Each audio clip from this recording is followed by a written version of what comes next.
What the haters talking about?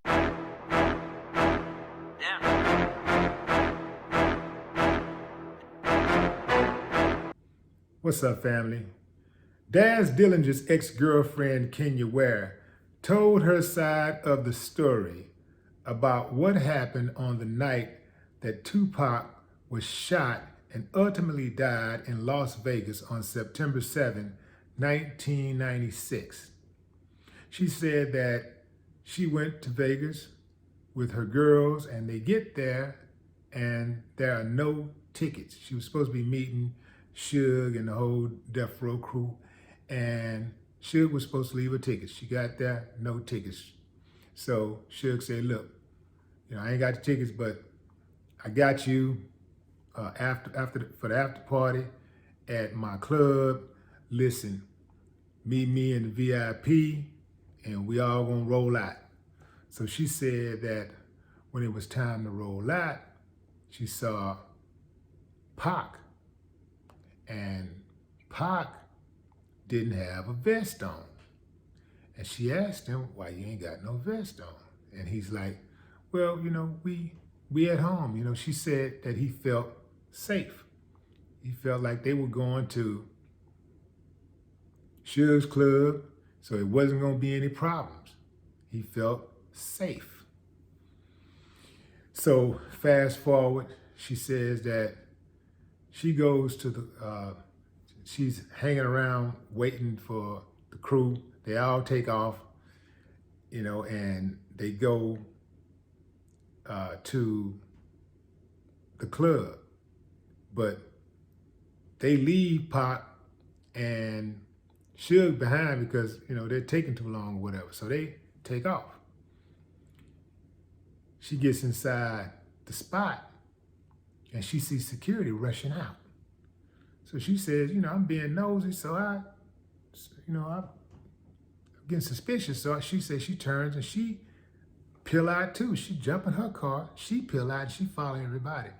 And this is when she roll up on the tape and see that, and people start going crazy talking about Pac had been shot. She said that people were driving by and basically taunting members of Death Row. She said that they was like, yeah, you Death Row motherfuckers, that's what y'all get. She said people kept riding by. Like she said, every car riding by was saying, yeah, that's what y'all get. So she said there was a lot of hate for people that was members of Death Row's entourage. And, they had to get out of there. But she said she tried to go by the hospital or whatever to see him or whatever, and it was no good on that night. But she said she finally peeped through a door. When the door swung open, she saw Pac tubed up and everything. And she said he didn't look that good. And she wondered why everybody was saying that he was looking good. He was talking and all that stuff. She said no way he was talking. And she also said that she was calmed by Tupac's mother, Afeni. She said she was very calm, like she was at peace with it.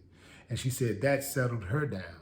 She said she took off to go back to LA, and a few days later she was supposed to come back on Friday to go see him. And she said when she was on her way, I think she said she was on her way back home before taking off, and she got the call. Well, she heard on over the radio that Pac had died, and she said she lost it. So I thought that was interesting, fam, because everybody got their own story, right? There was a lot of people at the MGM Grand that night that saw Pac. There were a lot of people at the hotel they stayed at, wherever that was, and there was people everywhere. I mean, it was fight night. It was Tyson, So everybody was out. All the stars were out. All of the pimps and the jackers and the tricks and the hookers, everybody was out, So that's how it went down, fam, from Kenya's perspective, from her eyewitness account. That was something that we didn't know. We didn't know he was supposed to have a vest on, you know. Every time I hear these type of stories, anything about Pac, it's kind of fascinating, right? Because Pac was a lively character, right? And when you hear stories about him from the people who really knew him, you know, you feel like you know him a little better, right?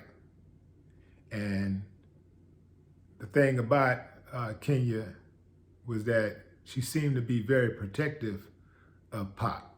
I thought that was admirable. You know, even in death, you know, some people, they just move on and you can say what you want to say, whatever, and they got self-interest, they have nothing else to gain. But, you know, even in death, you know, she's still carrying the flag. In any event, fam, it's a cold game, man. Pac was only 25 years old, fam. 25. Man. From time to time, I just think, damn, man, what more would Pac have done just in 25 years? Most people are just getting started blazing their trail at 25. And Pac had already accumulated enough catalog to last a full career, like a full career at 25. And he had the movies to go with it. Whew, man. That's heavy. R.I.P. Tupac Shakur. No more talk. What the haters talking about?